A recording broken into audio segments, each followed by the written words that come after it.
কেউ কথা রাখেনি। কবি সুনীল গঙ্গোপাধ্যায়।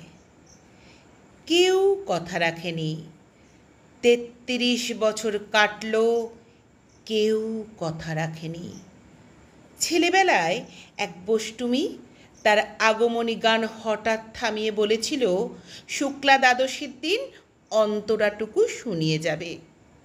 তারপর কত চন্দ্রভুক অমাবস্যা এসে চলে গেল, কিন্তু সেই বষ্টুমি আর এলো না।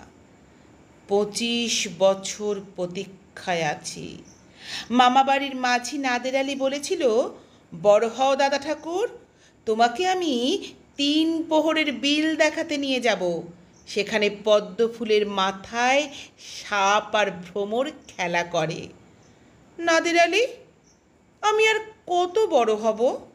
আমার মাথা এই ঘরের ছাদ ফুঁড়ে আকাশ স্পর্শ করলে তারপর তুমি আমায় ৩ প্রহরের বিল দেখাবে?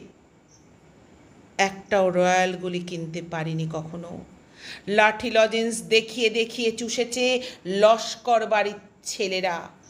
ভিখারির মতন চৌধুরীদের গেটে দাঁড়িয়ে দেখেছি ভিতরের রাস উৎসব। অবিরল রঙের ধারার মধ্যে সুবর্ণ কঙ্কন পরা ফর্সা রমণীরা কত রকম আমোদে হেসেছে। আমার দিকে তারা ফিরেও চায়নি। বাবা আমার কাঁধ ছুঁয়ে বলেছিলেন, দেখিস একদিন আমরাও। বাবা এখন অন্ধ, আমাদের দেখা হয়নি কিছুই। সেই রয়্যালগুলি, সেই লাঠি লজেন্স, সেই রাস উৎসব আমায় কেউ ফিরিয়ে দেবে না। বুকের মধ্যে সুগন্ধি রুমাল দেখে বরুণা বলেছিল, যেদিন আমায় সত্যিকারের ভালোবাসবে সেদিন আমার বুকেও এরকম আতরের গন্ধ হবে। ভালোবাসার জন্য আমি হাতের মুঠোয় প্রাণ নিয়েছি। দুরন্ত ষাঁড়ের চোখে বেঁধেছি লাল কাপড়। বিশ্ব সংসার তন্ন তন্ন করে খুঁজে এনেছি ১০৮টা নীল পদ্ম।